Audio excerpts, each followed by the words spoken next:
The rain was a constant companion these days, drumming a mournful rhythm against the window of my office. It matched the tempo of my thoughts, a slow, weary beat. Lila Monroe had been gone for hours, swallowed by the Crestwood mansion and Edward Blackwood's carefully constructed whirl.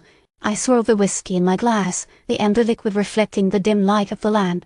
It wasn't warming me, nothing did anymore. Lila's story was a tangle of silk and shadows. A missing husband, a grieving widow of a business partner with a smile that didn't reach his eyes. Arthur Monroe, a textile importer with a penchant for antiquities, had vanished a week ago. Officially, it was a missing person case. Unofficially, Lila believed he's been silenced. Blackwood, ever the picture of composed wealth, had orchestrated our meeting.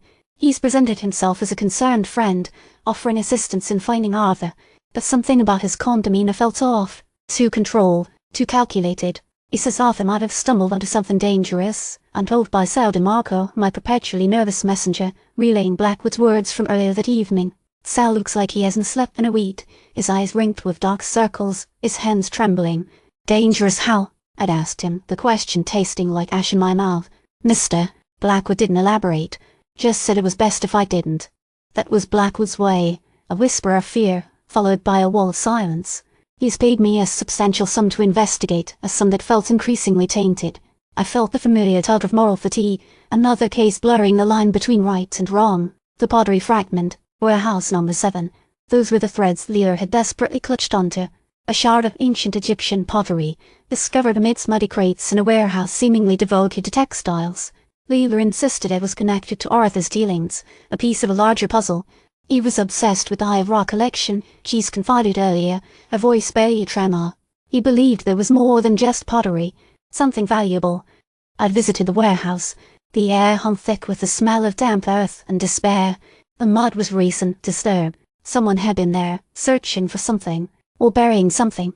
Blackwood had claimed Arthur had been importing rare textiles from Egypt, but Lila's fears ran deeper. She spoke of the collector, a shadowy figure she believed Arthur had angered. A man who dealt in secrets and silenced those who knew too much. The hieroglyphic locket. It's what I'm looking for now. Lila claims it holds the key, the definitive proof of whatever illicit operation Arthur had uncovered. Blackwood, naturally, claims he knows nothing about it. I found Sal waiting for me at the corner of Elm and Bleecker, a nervous tick playing at the corner of his mouth. Mister, Blackwood wishes to see you, immediately. The Crestwood mansion loomed against the stormy sky, a monument to wealth and power. The air inside was sterile, devoid of warmth. Blackwood greeted me with a courteous smile, his eyes cool and detached. I trust you're making progress, Mr. Harding. I'm following the threads, Mr. Blackwood. Excellent. I'm afraid I have some troubling news. My housekeeper found Mrs. Monroe's gone missing. She hasn't been seen since early this evening. My gut clenched. Lila's disappearance felt planned. Did she mention where she was going?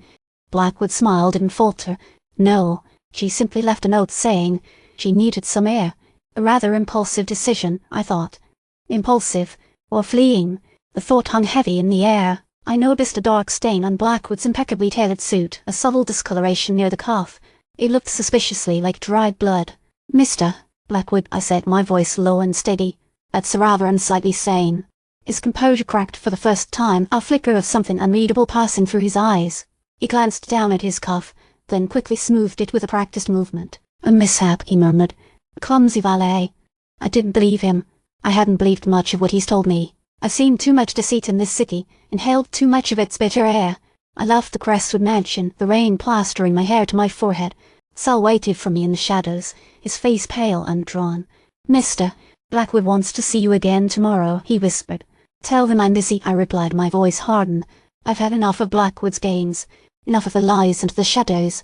I've a feeling that this case runs deeper than stolen antiquities or silenced informants, and I'm not sure I like the direction it's taking. The rain continued to fall, washing the grime of the city into the sewers, and I knew with a certainty that settled deep in my bones that I was walking into a trap. But I had no choice. The truth, like a stubborn weed, always finds a way to break through the concrete, and I intended to find it, no matter the cost. A sudden realization struck me. Lila's note about needing air. Could that have been a coded message? Something meant for me to understand. I needed to revisit her apartment, search for any overlooked clues. As I turned towards her residence, I noticed a figure lurking across the street, disappearing into the shadows. He was watching me, and I knew, with a chilling certainty, I was no longer just investigating a missing person case. I was being hunted.